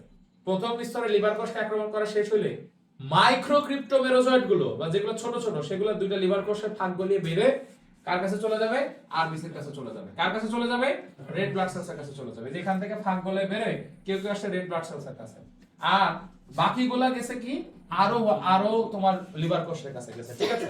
তাই এই ধাপটা তো রেড ব্লাড সেলসে যাওয়ার আগের ধাপ, তাই না? তাই এই ধাপটাকে বলা হচ্ছে প্রি ইরাইথ্রোসাইটিক হেপাটিক সাইজোগনি। আর এই ধাপটা তো অলরেডি রেড ব্লাড সেলসে চলে যাওয়ার পরের ধাপ, তাই পরবর্তী সব এই ধাপগুলোকে বলা হচ্ছে এক্সো ইরাইথ্রোসাইটিক হেপাটিক সাইজোগনি। বুঝাইতে পারছি? আমি কি আরেকবার বলবো? যারা বুঝতে পারো না আরেকবার একটু মনোযোগ দাও, ফাইনালি বলছি। এটা যদি বুঝতে পারো তোমার পড়াটা ইজি হয়ে যাবে, পড়াটা ভালো লাগবে। পড়া ভালো লাগে কখন? যখন তুমি বোঝো তখন তোমার কাছে পড়াটা ভালো লাগে, সেলফ স্টাডিতে তুমি মজা পাবা আর কি। এবং কিন্তু আমি কয়েকদিন ধরে খুব বারবার তোমাদেরকে আমি মোটিভেট করার চেষ্টা করছি, ভাইয়া সেলফ স্টাডি 3-4 ঘন্টা বাসায় যে একদম গভীর মনোযোগ দিয়ে পড়াশোনা করতে হবে, আর নালে পড়াশোনা ছাইড়া দাও, কুতকুত খেলা শুরু করো, পড়াশোনা ছাইড়া দাও। পরের দিকে তাকাও। ইরাথ্রোসাইটিক সাইজ হেপাটিক সাইজোগনি 2 ভাগে বিভক্ত। বলো হেপাটিক সাইজোগনি কয় ভাগে বিভক্ত? বলো কি কি? Pre erythrocytic hepatic schizogony, exo erythrocytic hepatic schizogony. মশা কামড়ানোর পরে প্রথমে যখন স্পোরোজয়েড গুলো লিভার কোষকে আক্রমণ করছে, এটা হলো প্রি ইরাথ্রোসাইটিক হেপাটিক সাইজোগনি, প্রথম ধাপে। এরপরে এখান থেকে বেরোনোর সময় কেউ কেউ ছোট ক্রিপ্টোমেরোজয়েড, কেউ কেউ বড় ক্রিপ্টোমেরোজয়েড তৈরি হয়েছে। মাইক্রো ক্রিপ্টোমেরোজয়েড গুলো এগুলোকে ফাঁকি দিয়ে চলে গেছে রেড ব্লাড সেলসের কাছে। আর মেগা ক্রিপ্টোমেরোজয়েড গুলো দুটো লিভার কোষে ফাঁকি বের হতে পারে নাই, সে আরো পাশের লিভার কোষকে আক্রমণ করে। তাহলে পাশের লিভার কোষকে আক্রমণ করছে, এই পরবর্তী ধাপে যখন লিভার কোষকে আক্রমণ করছে তার আগে কি অলরেডি রেড ব্লাড সেলসের কাছে চলে গেছে না কেউ কেউ? তাহলে এই ধাপটা রেড ব্লাড সেলসে যাওয়ার আগের ধাপটা, এটাকে বলে প্রি ইরাথ্রোসাইটিক হেপাটিক সাইজোগনি। আর এই ধাপটা রেড ব্লাড সেলসে যাওয়ার পরের ধাপটা, এটাকে কি বলে? Exo erythrocytic hepatic schizogony. মনে থাকবে কথাটা? তাহলে হেপাটিক সাইজোগনি দুই প্রকার। এখন আমরা দেখব এই ধাপের মধ্যে কি কি আছে, এই ছবিটা আঁকবা। এটা 2 স্টার ইম্পর্টেন্ট, ঠিক আছে? গত ক্লাসে একটা হোমওয়ার্ক দিয়েছিলাম না? হ্যাঁ, ব্যাকটেরিয়ার হোমওয়ার্ক। যার নেক্সট ক্লাসে যার ক্লাসে চেক করব আর কি, ঠিক আছে? আজকে তো একটা মানে স্পেশাল ক্লাস, সবাই যার ক্লাসে ওইটা নিয়ে আসবা। ওকে, এখন দেখো বড় দিকে তাকাও। এই বড় দিকে তাকাও। সবাই এখানে যে বড় গ্লাস ওগুলো কি আর রেড ব্লাড সেলে যাবে না? হ্যাঁ, লিভার সেলে থাকবে আর কি। হ্যাঁ, বড়গুলো একবার রিভার্সালে গেল, আবার এখানে যাওয়ার পরে এবার মেটা মাইক্রো ক্রিপ্টোমেরোজয়েড, মেটা মেগা ক্রিপ্টোমেরোজয়েড তৈরি হবে। মাইক্রোগুলো আবার পাশে লিভার মানে রেড ব্লাড সেলসে চলে যাবে, মেগাগুলো আবার পাশের হেপাটিক সেলগুলোকে আক্রমণ করতে থাকবে। বড় দিকে তাকা, আমি বলতেছি। এই যে মেডিকেল ভর্তি পরীক্ষা একটা প্রশ্ন আসছে, ম্যালেরিয়া জীবাণুর আক্রমণকারী দশার নাম কি? আক্রমণকারী দশা মানে অ্যাটাকিং যে স্টেজটা ম্যালেরিয়া জীবাণু, এই যে স্পোরোজয়েড নামে এটা আক্রমণ করছে মানুষের শরীরে, এটার নাম কি? স্পোরোজয়েড। তো ম্যালেরিয়া জীবাণু যখন আক্রমণ করে তখন তার নাম ছিল স্পোরোজয়েড। এটা দেখতে স্পিন্ডেল শেপের ছিল। স্পিন্ডেল শেপ মানে মাকুর আকৃতি, যে এই শেপটা ব্যারেল শেপ বা স্পিন্ডেল শেপ বা মাকুর আকৃতি বলে, ঠিক আছে? পেটটা একটু মোটা, মাথা দুটো চিকন, বুঝছো? এটাকে বলে স্পিন্ডেল শেপ। স্পিন্ডেল শেপের স্পোরোজয়েড গুলো হলো আক্রমণকারী দশা। হ্যাঁ, এটা আসতে পারে মেডিকেলে আবারও। তো দেখো এটা আসছে, এটার মধ্যে লিভার কোষকে আক্রমণ করছে। আচ্ছা বলো তো ভাইয়া, এই যে লিভার কোষ, যে লিভার কোষ কি নিউক্লিয়াস আছে না লিভার কোষে? লিভার কোষের একটা আলাদা নিউক্লিয়াস আর স্পোরোজয়েডের মধ্যে একটা আলাদা নিউক্লিয়াস। দেখো দুইটার মধ্যে নিউক্লিয়াস আছে, খেয়াল করছো? স্পোরোজয়েড গুলো ছিল তো স্পিন্ডেল শেপ, এই স্পিন্ডেল শেপ স্পোরোজয়েড গুলো এখন গোল হয়ে গেছে। গোল হয়ে যাওয়ার পর এটার নাম হয়েছে ক্রিপ্টোজয়েড। নাম কি হয়েছে? মুখে বলো, নাম কি হয়েছে? ক্রিপ্টোজয়েড। ক্রিপ্টোজয়েড গুলো গোল গোল, ক্রিপ্টোজয়েড গুলো কিরকম গোল গোল। তাহলে যখন এই মানে স্পিন্ডেল শেপের গুলো গোল হয়ে গেছে তখন এটার নাম কি? ক্রিপ্টোজয়েড।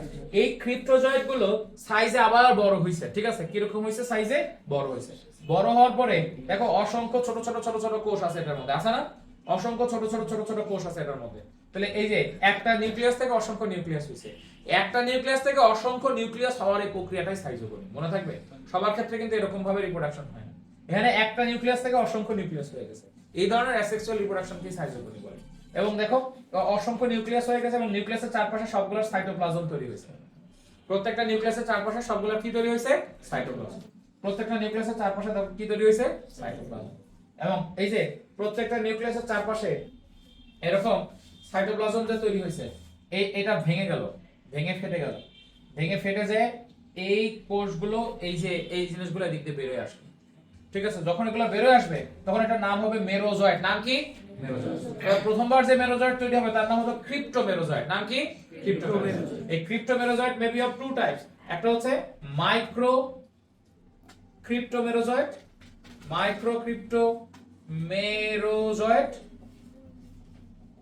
আর একটা হচ্ছে মেগা ক্রিপ্টোমেরোজয়েড। মেগা ক্রিপ্টো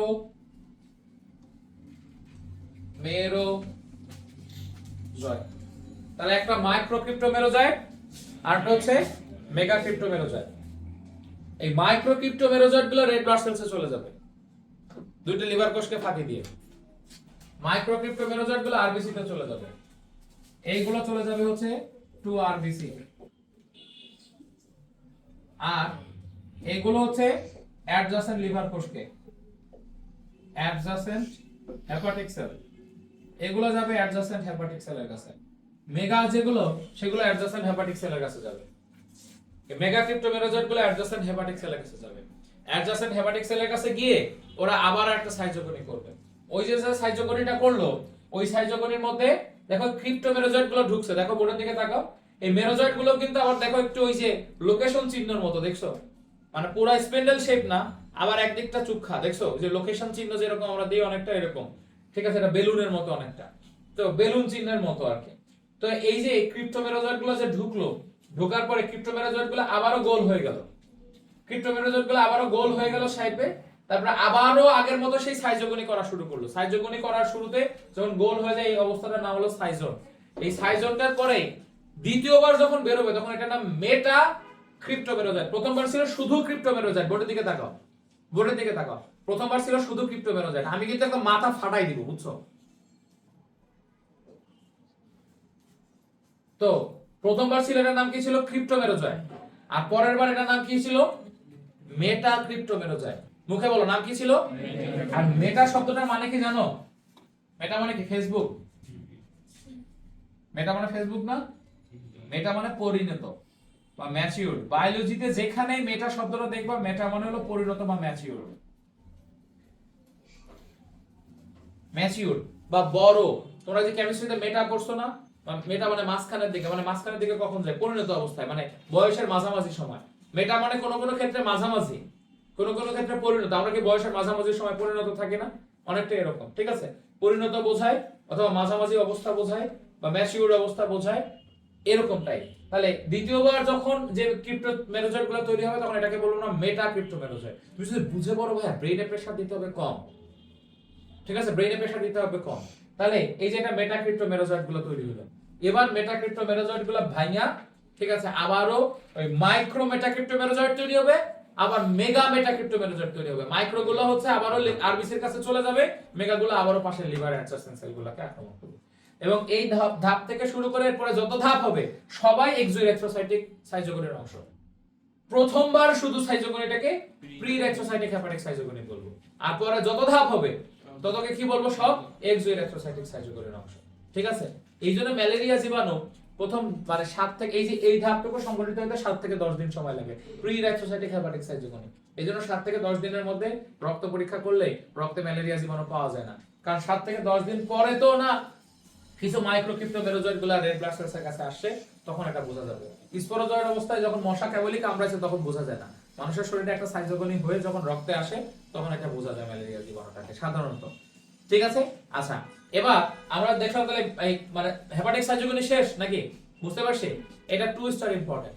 আচ্ছা, এখন দেখো ভাইয়া, এই যে মাইক্রো ক্রিপ্টো মেরোজয়েড গুলো অথবা মাইক্রো মেটা ক্রিপ্টো মেরোজয়েড গুলো কার কাছে গেছে শাইলিন? কার কাছে গেছে? রেড ব্লাড সেলসের কাছে গেছে। Very good. তো রেড ব্লাড সেলসের কাছে গিয়ে একটা সাইজোগনি হবে। এই সাইজোগনিটাকে কি বলবো আমরা? ইরাইথ্রোসাইটিক সাইজোগনি। জয়া বলো এই সাইজোগনিকে কি বলবো? Erythrocytic schizogony. Erythrocytic schizogony 5 star important. পরীক্ষায় একটা প্রশ্ন আসলে, পুরো চ্যাপ্টার থেকে একটা প্রশ্ন আসলে এই প্রশ্নটা আসার চান্স আছে। তুমি দেখো বোর্ড পরীক্ষার প্রশ্ন অ্যানালাইসিস করে দেখো। হ্যাঁ, বোর্ড পরীক্ষার কোশ্চেন অ্যানালাইসিস করে দেখো যতবার মানে এই চ্যাপ্টার থেকে ইরাইথ্রোসাইটিক সাইজোগনি, ঠিক আছে, কত আসছে। মানে পুরো চ্যাপ্টার থেকে একটা কোশ্চেন কিন্তু হয়, ভাইরাস, ব্যাকটেরিয়া, ম্যালেরিয়া, ঠিক আছে? তোমাদের এবার টার্ম পরীক্ষা সেগুলোর ক্ষেত্রে আলাদা, সেগুলোর ক্ষেত্রে তো মানে আমি ইন্টারমিডিয়েট পরীক্ষার কথা বলছি আর কি। তো ম্যালেরিয়ার ক্ষেত্রে এটা আসতে পারে 2 স্টার, কিন্তু ইরাইথ্রোসাইটিক সাইজোগনি এটা হচ্ছে 5 স্টার।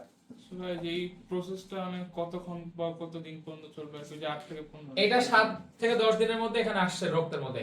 এরপরে এটা যতদিন পর্যন্ত তুমি ট্রিটমেন্ট না নিবা ততদিন পর্যন্ত চলতে থাকবে, ততক্ষণ পর্যন্ত তোমার লিভার সুস্থ আছে। লিভারে সান্ডা বান্ডে ক্লোজ করার পরে তারপর তুমি মরে যখন যাবা তখন ও থেমে যাবে। আর কারো কোনো কোশ্চেন? এই জন্য ম্যালেরিয়া রোগে মানুষ মারা যেত। এখন তো ম্যালেরিয়ার অনেক ওষুধ টষুধ আবিষ্কার হয়েছে।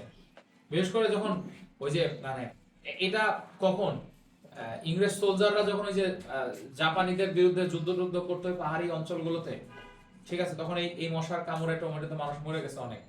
এবং ধারণা করা হয় আলেকজান্ডার দি গ্রেট তিনি সারা পৃথিবী দখল করছিলেন, খালি বাংলা দখল করতে পারেননি। বাংলা এই গঙ্গা নদী মানে পদ্মা নদীর ওপারে এই আমাদের এই জাতিটাকে তখন বলা হতো গঙ্গরিডি নামক এই জাতির দুর্ধর্ষ এই মানে নদীর এপারে হাতি টাতি নিয়ে সব প্রস্তুত ছিল। ওইটা দেখে চিন্তা করছে না অনেক দখল করে আলাইছে, এখন এদিকে যায় যদি আবার ঝামেলা এই নদী একটা পার হবো, ঠিক আছে। আমাদের এই কথাবার্তা শুনে তিনি আর এদিকে আসেন নাই।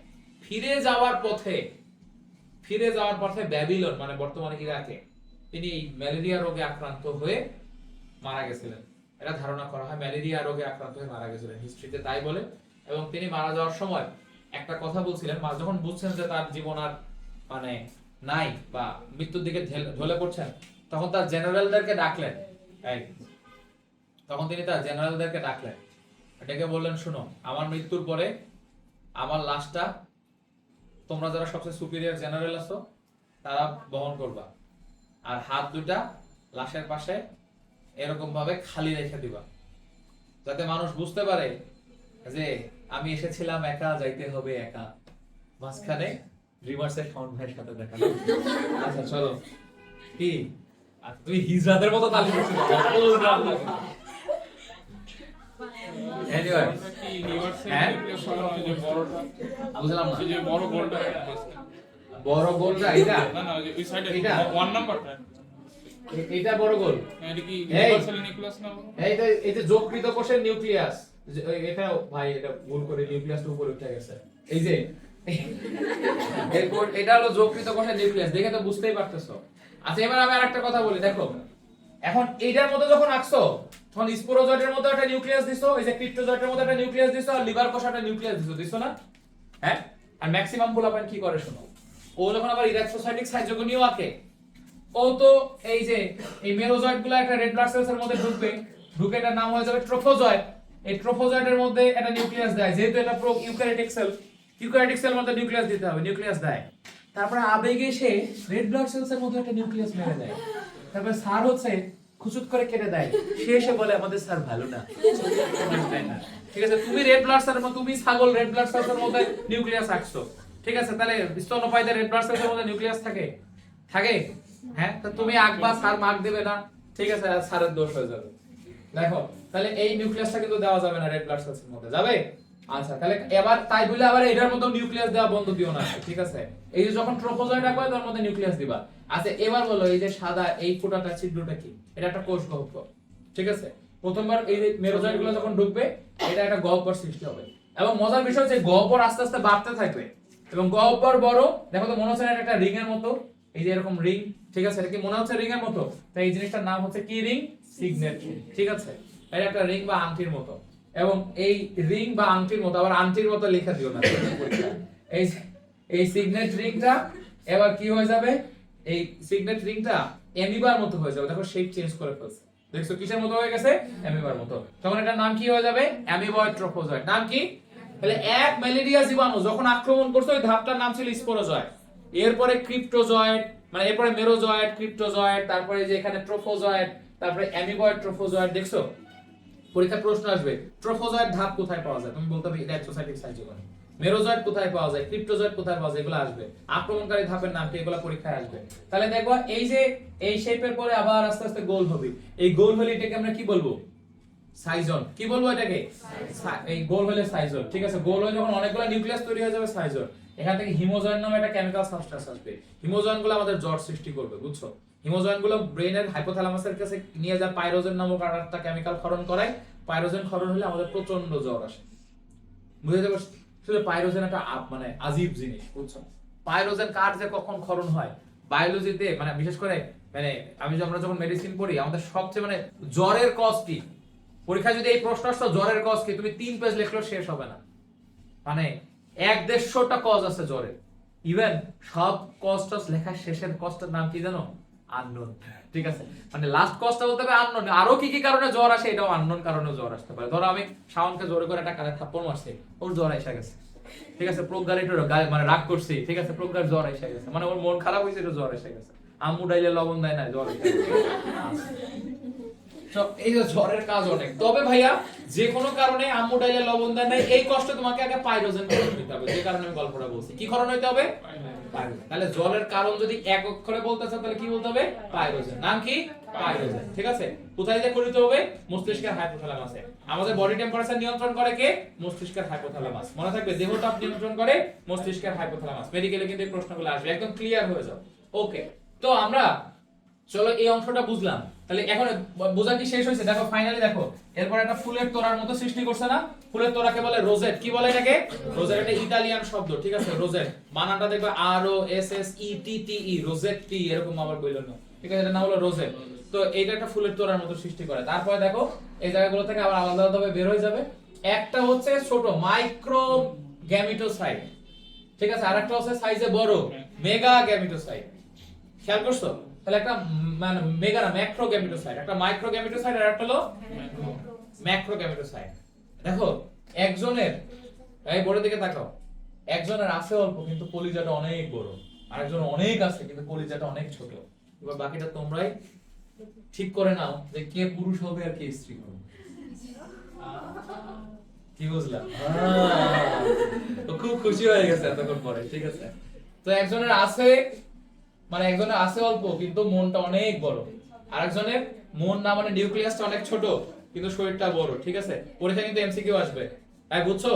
পরীক্ষা এমসিকিউ আসবে, তোমরা এটা fill in the blanks fill করে নাও। আমি কিন্তু মুখে কিছু বলি নাই, ঠিক আছে? দেখো এই যে মাইক্রোগ্যামিটোসাইট আর হলো ম্যাক্রোগ্যামিটোসাইট, ঠিক আছে? তাহলে এই যে দুইটা গ্যামিটোসাইট মানে একটা মেল গ্যামেট আর ফিমেল গ্যামেট, আর কার মধ্যে আছে এটা? ভাই এটা কার মধ্যে পড়তেছি? হাইছে রে ভাই, এত বছর ও চিন্তা করলো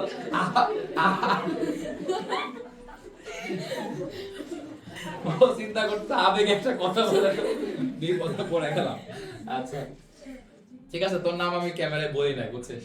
নাম বললে তো মার্কেটে দাম কমে যাবে, ভাইরাল হয়ে যাবে এই ভিডিও আজকে।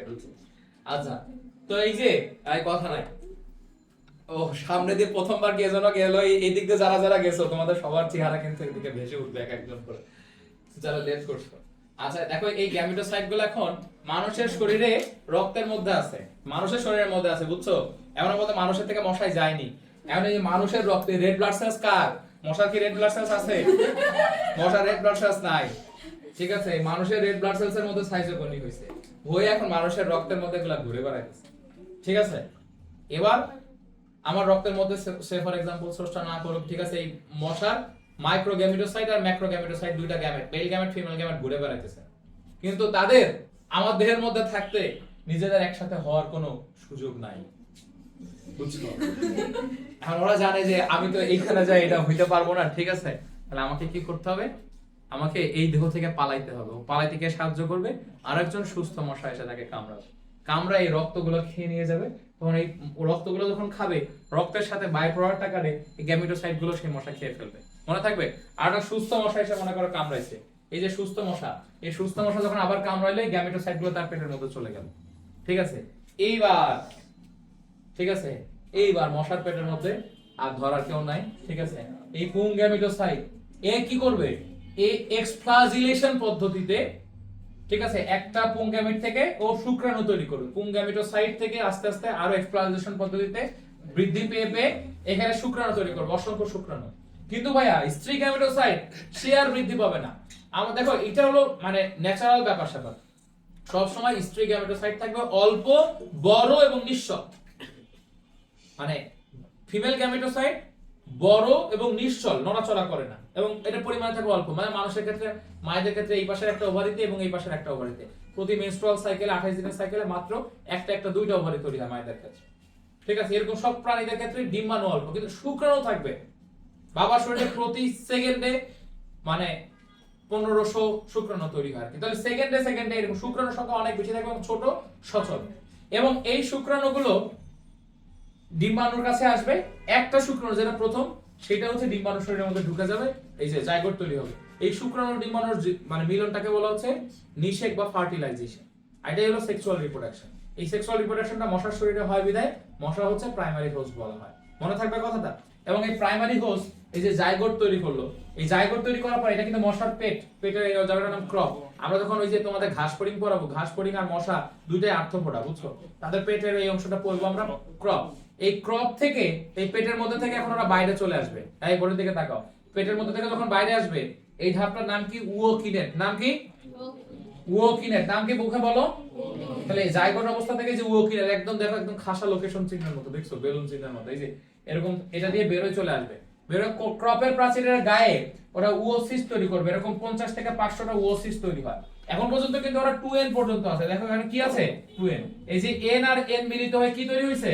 2n। এটা জাইগোট তৈরি হইছে, খেয়াল করছো? এই উওসিস গুলোর মধ্যে কিন্তু 2n ডিপ্লয়েড। এই উওসিস গুলোর মধ্যে মিওসিস সেল ডিভিশন হবে। এই মিওসিস সেল ডিভিশনটাকে আমরা বলবো স্পোরোগনি। এটার মধ্যে মিওসিস সেল ডিভিশন হয়ে এই ডিপ্লয়েড কোষগুলো এই হ্যাপ্লয়েড স্পোরে রূপান্তরিত হবে। এই হ্যাপ্লয়েড স্পোরগুলোকে বলে স্পোরোজয়েড। নাম কি? স্পোরোজয়েড। এরকম একটা মশার শরীরের মধ্যে 3,36,000-এর মতো স্পোরোজয়েড এই লালা গ্রন্থিতে জমা থাকে। 3,36,000-এর মতো স্পোরোজয়েড লালা গ্রন্থিতে জমা থাকে। এই 2n থেকে এখানে এই যে 2n ওসিস গুলো n স্পোরোজয়েডে রূপান্তরিত হয়ে গেল, মিওসিস সেল ডিভিশন হলো। এই ধাপটাকে বলে স্পোরোগনি। এই যে মশার ক্রপের ভিতরে এই ধাপটার নাম গ্যামিটোগনি, ক্রপের প্রাচীরের বাইরের এই ধাপটার নাম কি? স্পোরোগনি। তাহলে মশার শরীরের মধ্যে দুইটা ধাপ হয়, একটা ক্রপের প্রাচীরের ভিতরে গ্যামিটোগনি, ক্রপের প্রাচীরের বাইরে স্পোরোগনি। এই স্পোরোগনিতে মিওসিস সেল ডিভিশন হয়। স্পোরোগনিতে মিওসিস সেল ডিভিশন হয় এই লালা গ্রন্থিতে 3,36,000-এর মতো স্পোরোজয়েড লালা গ্রন্থিতে জমা থাকে। বুঝাইতে পারছি? আর প্রতিবার দংশনে বা প্রতিবার কামড়ে সে হচ্ছে মানে এই 32,600, ঠিক আছে, 32,600 স্পোরোজয়েড, মানে 10%। তো 3,26,000 স্পোরোজয়েড থাকে। দুঃখিত, তোমাদের বইয়ে বলা আছে মনে হয় 3,26,000 স্পোরোজয়েড থাকে। 3,26,000-এর 10% স্পোরোজয়েড মানুষের শরীরে দিয়ে যায়, মানে 32,600 স্পোরোজয়েড মানুষের শরীরে একবার কামড়ে, একদম কাটায় না, গড়ে এরকম, ঠিক আছে। 32,600 স্পোরোজয়েড মানুষের শরীরে দিয়ে দেয়। মানুষের শরীরে দিলে আবারও ওই যে ওইগুলা লিভারে যাবে, হেপাটিক সাইজোগনি, দেন রেড ব্লাড সেলসে যাবে, ইরাথ্রোসাইটিক সাইজোগনি, দেন আবারও গ্যামেট তৈরি হয়ে মানুষের বসে থাকবে, আবারও একটা সুস্থ মশা এসে কামড়াবে, আবারও ওর ভিতরে যে এই কাহিনী হবে, আবারও এরকম ভাবে সাইকেল আকারে চলতেই থাকবে। এই জিনিসটাকে বলে ম্যালেরিয়া জীবাণুর জীবন চক্র। কি বলে এটাকে? ম্যালেরিয়া জীবাণুর জীবন চক্র বা লাইফ সাইকেল। পরীক্ষায় এটাও 2 মার্কের প্রশ্ন আসতে পারে। পরীক্ষায় এই টপিকটাও আসতে পারে। এই যে এটার জন্য 3 বা 4 মার্কের জন্য ইম্পর্টেন্ট, এটা 3 স্টার ইম্পর্টেন্ট। তার মানে মশারি ক্রপের ছবিটা আঁকবা, এই সহজ করে একটা ছবি দেওয়া আছে তোমাদের বইয়ে। এই যে তোমাদের বইয়ে ছবিটা যেরকম লম্বা লম্বি করে দেওয়া আছে, দেখছো? তোমাদের বই লম্বা লম্বি করে দেওয়া আছে, আমি একটু কাট করে দেখাইছি, তোমাদের বই লম্বা লম্বি করে দেওয়া আছে না? তো যেমনই থাকুক এই একই কথা বুঝাইছে, মশার ক্রপ, ঠিক আছে। ক্রপের প্রাচীরের ভিতরে, ক্রপের প্রাচীরের বাইরে যে সাইজোগনি, এটা একটা মশা, মশার পেটের মধ্যে, ঠিক আছে। এটা কি ম্যালেরিয়া জীবাণুর কাহিনী কি বুঝাইতে পারছি কিনা? ক্লিয়ার? এবার একটু বইতে দেখে আসে 10 সেকেন্ড আমি যা যা পড়াইলাম এগুলো মেলে কিনা, নাহলে বাসায় যায় আবার দেখবা যে কোন জায়গা থেকে ভাইয়া কি সব আসতেছে, ঠিক আছে। মনে চাইনিজ শব্দ সবাই।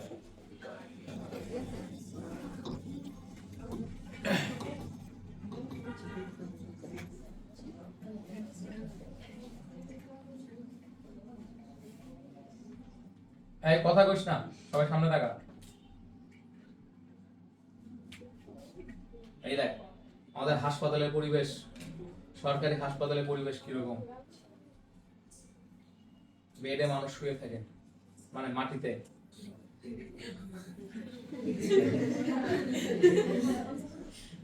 আচ্ছা, তো এই যে মানব, আমরা বড়ের দিকে তাকাও, তাহলে এই যে ম্যালেরিয়া পরজীবী, ম্যালেরিয়া বা দূষিত বাতাস, যে মানুষ, মশকি, মশকি মানে হচ্ছে তোমার স্ত্রী মশা, এটা ডেফিনেটলি হোস্ট বা নির্দিষ্ট পোষক কারণে আমাদের সেক্সুয়াল রিপ্রোডাকশন হয়। আর মানুষ হচ্ছে মাধ্যমিক পোষক, কারণ মানুষের মধ্যে অ্যাসেক্সুয়াল রিপ্রোডাকশন হয়, ঠিক আছে। কেন কেবলমাত্র স্ত্রী মশাই মানে করে ছড়ায়? কারণ ওই যে ডিম্বাণু পরিস্ফুটনের জন্য উষ্ণ রক্তের পানি দরকার হয়, গল্প আকারে এগুলো সব বলা আছে। এই চারটা কি বলছিলাম তোমাদেরকে? আচ্ছা, এই চারটা দেখছি যে ক্রপের প্রাচীরের ভিতরে গ্যামিটোগনি, ক্রপের প্রাচীরের বাইরে স্পোরোগনি। এই চার্টগুলোকে আমি বুঝতে পারতেছি না। Pre রেথ্রোসাইটিক schizogony, sporozoite, ক্রিপ্টোজয়েড, সাইজন, cryptomerozoite, সাইজন, মেটাক্রিপ্টোমেরোজয়েড, micro, macro, এগুলোর কথা কি আমরা পড়ছি কিনা? এবং দেখো এই যে ট্রোফোজয়েড, সিগনেট্রিং, সাইজন, রোজেট, গ্যামিটোসাইড, এটা ম্যাক্রো গ্যামিটোসাইড আর এটা হলো মাইক্রো গ্যামিটোসাইড। বলো কোনটা ম্যাক্রো গ্যামিটোসাইড? পুরুষ না স্ত্রীটা ম্যাক্রো? ম্যাক্রো মানে সবসময় স্ত্রী, আর মাইক্রো মানে পুরুষ। তবে ম্যাক্রোটার কি বড় থাকে বলছিলাম? মন বড় থাকে, মানে নিউক্লিয়াস বড় থাকে। না, মাইক্রোটার মন বড় থাকে, সরি। হ্যাঁ, তো এই যে মানব দেহে জীবন চক্র, তাহলে দেখো এগুলো এখন বর্ণনা করে করে বলছে, এগুলার কাহিনী বর্ণনা করে করে বলছে। কোনটার জন্য কতটুকু সময় লাগে, এই যে গল্প আকারে বাসায় যা পড়তে পারবো, বাসায় যা পড়তে পারবো। এবার দেখো এই যে এই প্রি রেট্রোসাইটিক সাইজোগনি, এক্সো রেট্রোসাইটিক সাইজোগনি প্রত্যেকটা এরকম বর্ণনা করে করে বলছে। তারপরে দেখো এই যে মানে ইরেথ্রোসাইটিক সাইজোগনিটা, এটা 5 স্টার ইম্পর্টেন্ট। এই ছবি টবিগুলো আঁকা শিখবা, এই দেখো অ্যাডমিশন টেস্টে বিভিন্ন জায়গা থেকে প্রশ্ন আসে। এখানে যে নিউক্লিয়াস গুলোকে মানে বড় বলতে দেখাচ্ছে নাকি? কোনগুলা বড় বলতে? নিউক্লিয়াস আর কি। এটা হ্যাঁ, এইটা তো এন নিউক্লিয়াস, এই স্পোরো, এই যে তোমার ম্যালেরিয়া জীবাণু নিউক্লিয়াস, সাইডেরটা কি? আর সাইডেরটা হলো তোমার গহ্বর বুঝাইছি। আর রেড ব্লাড সেলস তো কোনো নিউক্লিয়াস থাকে না, সেজন্য রেড ব্লাড সেলস আলাদা নিউক্লিয়াস দেয়নি। ঠিক আছে, আচ্ছা। তো দেখো তারপরে হেপাটিক সাইজোগনি, ইরেথ্রোসাইটিক সাইজোগনির পার্থক্য এবার কি বুঝতে পারতেছি জিনিসগুলা? সুপ্ত অবস্থা কিছু কিছু দিন মানুষের শরীরের মধ্যে লুকায় রাখতে পারে। কার কতদিন সুপ্ত অবস্থা থাকে প্রথম চার্টের মধ্যে দেখাইছিলাম না, ওই যে ফুল মালা ভালো অনেক মালা কার্বন মাসুদ পড়াইলাম যখন, তাহলে কার কতদিন ফুল সুপ্ত অবস্থা থাকে এটা মুখস্থ করতে হবে। অ্যাডমিশন টেস্টে আসে লুকায় থাকে, মানে কার কতদিন পরে রোগটা বহিঃপ্রকাশ ঘটে, এটাকে বলে ল্যাটেন্ট পিরিয়ড, ইংলিশে বলে ল্যাটেন্ট পিরিয়ড। ঠিক আছে, কার কতদিন ল্যাটেন্ট পিরিয়ড? হ্যাঁ, ইনকিউবেশন পিরিয়ড বা ল্যাটেন্ট পিরিয়ড। ল্যাটেন্সি বা ইনকিউবেশন মানে হলো কতদিন পরে আর কি রাইট ম্যাচিউর হয়। তো এই যে মশকির দেহে জীবন চক্র, গ্যামিটোগনি আর হলো স্পোরোগনি, এই যে গ্যামিটোগনি এবং স্পোরোগনির গল্প টল্পগুলো এখানে বলছে। এবং দেখো বোর্ডের দিকে খেয়াল করো। এবার ফাইনালি এই যে ম্যালেরিয়া জীবাণুর জীবন চক্র, ঠিক আছে, এই ম্যালেরিয়া জীবাণুর, ম্যালেরিয়া পরজীবীর জনুক্রম মানে অল্টারনেশন অফ জেনারেশন, অর্থাৎ মানুষের শরীরের পরে মশার শরীরের পরে। দেখো এই যে এই ছকটা আমরা বুঝি কিনা, এই দেখো এটা ডিপ্লয়েড দশাটা কখন হয়? ওই মশার শরীরে বলছিলাম না জাইগোট থেকে খালি উওকিনেট অবস্থাটা হচ্ছে 2n, উওকিনেট থেকে উওসিস যখন হবে এটা পর্যন্ত 2n, উওসিস থেকে যখন মিওসিস হবে, উওসিস থেকে মিওসিস হয়ে স্পোরোজয়েড তৈরি হয়ে গেছে, তাই না? এই স্পোরোজয়েডের পর থেকে তো সব n, খেয়াল করছো? তাই এইটুকু দশা ডিপ্লয়েড আর বাকি দশা হ্যাপ্লয়েড। কোন জীবাণু যদি একবার হ্যাপ্লয়েড দশায় আর একবার ডিপ্লয়েড দশায় থাকে তখন এটাকে বলে অল্টারনেশন অফ জেনারেশন বা জনুক্রম। ঠিক আছে, হ্যাপ্লয়েড দশাও থাকবে, ডিপ্লয়েড দশাও থাকবে, তাহলে এটাকে বলে অল্টারনেশন অফ জেনারেশন বা জনুক্রম। মনে থাকবে, হ্যাপ্লয়েড ডিপ্লয়েড দুটো দশায় যদি তার লাইনে থাকে তাহলে এটাকে বলে অল্টারনেশন অফ জেনারেশন বা জনুক্রম। আচ্ছা, তো আমাদের শরীরে কিন্তু ভাই জনুক্রম মানে ওই অর্থে জনুক্রম হয় না, শুক্রাণু অথবা ডিম্বাণু আলাদা আলাদা একটা মেইন বডির মধ্যে থাকে, ওরা সেলফ ইন্ডিপেন্ডেন্ট না। ওদের ডিপ্লয়েড দশাটাও ইন্ডিপেন্ডেন্ট, হ্যাপ্লয়েড দশাটাও ইন্ডিপেন্ডেন্ট। কিন্তু মানুষের কি হ্যাপ্লয়েড দশাটা ইন্ডিপেন্ডেন্ট, শুক্রাণু ডিম্বাণু আলাদাভাবে কি ইন্ডিপেন্ডেন্ট না? ঠিক আছে, তবে হ্যাঁ কোন কোন বিজ্ঞানী এটা নিয়ে কন্ট্রোভার্সি আছে। কোন কোন বিজ্ঞানী বলেন যে এখন আইভিএফ মেথডে ইন ভিট্রো ফার্টিলাইজেশনে মায়ের কাছ থেকে ডিম্বাণু নিয়ে আসা হয়, বাবার কাছ থেকে শুক্রাণু নিয়ে এসে টেস্ট টিউবের মধ্যে শুক্রাণু ডিম্বাণুর মিলন ঘটায়, যাদের বাচ্চা হয় না তাদেরকে আইভিএফ পদ্ধতিতে টেস্ট টিউব বেবির নাম শুনেছো তোমরা? টেস্ট টিউবের মধ্যে বেবি হয়। আমি ছোটবেলায় ভাবতাম যে টেস্ট টিউব বেবি মানে হচ্ছে এই যে একটা বেবি এরকম টেস্ট টিউবের মধ্যে হয়, ঠিক আছে, টেস্ট টিউবের মধ্যে হয়ে খাইটা ফটাস করে বের হয়ে চলে আসে। এটা না, টেস্ট টিউবের মধ্যে খালি শুক্রাণু ডিম্বাণুর মিলনটা ঘটায়, জাইগোট তৈরি করে। জাইগোট তৈরি করে ওই মা নিজে যদি ক্যাপাবল হয় তার জরায়ুতে সেট করে দেয় অথবা সারোগেট মাদারের শরীরে দেয়। যেমন যে মানে এটা সবচেয়ে ভাইরাল হয়েছে হচ্ছে যখন ভারতের একজন অভিনেত্রী নয়নতারা, তিনি হচ্ছে মানে তিনি তার নিজের ফিটনেস ধরে রাখার জন্য এটা তিনি সারোগেট মাদার মানে তার ডিম্বাণু তার হাজবেন্ডের শুক্রাণু এটা জাইগোট তৈরি করার পরে টেস্ট টিউবের মধ্যে আর একজন সারোগেট মাদারের মধ্যে, তারা বায়োলজিক্যালি ফাদার মাদার, কিন্তু সন্তানটা হয়েছে অন্য মায়ের শরীরে। তখন ভারতের হাইকোর্ট রায় দিয়েছে যে এটা করা যাবে না। কারোর যদি কোনো মেডিকেলি কোনো প্রবলেম থাকে তখন এটা করা যাবে, কিন্তু কেউ ইচ্ছা করে ফিটনেস ধরে রাখার জন্য এটা করবে, ঠিক আছে, এটা করা যাবে না। ওকে, তো এই চুপ, গল্প করো না। এবার গল্প করলে কিন্তু মাইট দিব ধরে, একসাথে বসার পারমিশন কিন্তু বন্ধ করে দিবে এরপর, আমি বলে দিলাম কিন্তু লাস্ট ওয়ার্নিং। ওকে, তারপরে বোর্ডের দিকে দেখো, বোর্ডের দিকে দেখো, আবার শব্দ শুনতেছি এখানে। ফাইনালি এবার ভাইয়া বাকি অংশটুকু তোমাদের পড়ার বিষয়, এই যে ম্যালেরিয়ার সংক্রমণ, ট্রান্সমিশন অফ ম্যালেরিয়া, কিভাবে ম্যালেরিয়া সংক্রমণ হয় এবং কিভাবে সংক্রমণটা তুমি প্রতিরোধ করবা। ঠিক আছে, মশারি টাঙাবা বাসায়, তারপরে হচ্ছে ওই যে যেখানে যেখানে মশা হয় সেই জায়গাগুলো পরিষ্কার পরিচ্ছন্ন রাখবা। আসলে এটা পরীক্ষার জন্য 6 স্টার ইম্পর্টেন্ট কোশ্চেন, বলবে ম্যালেরিয়া প্রিভেনশন।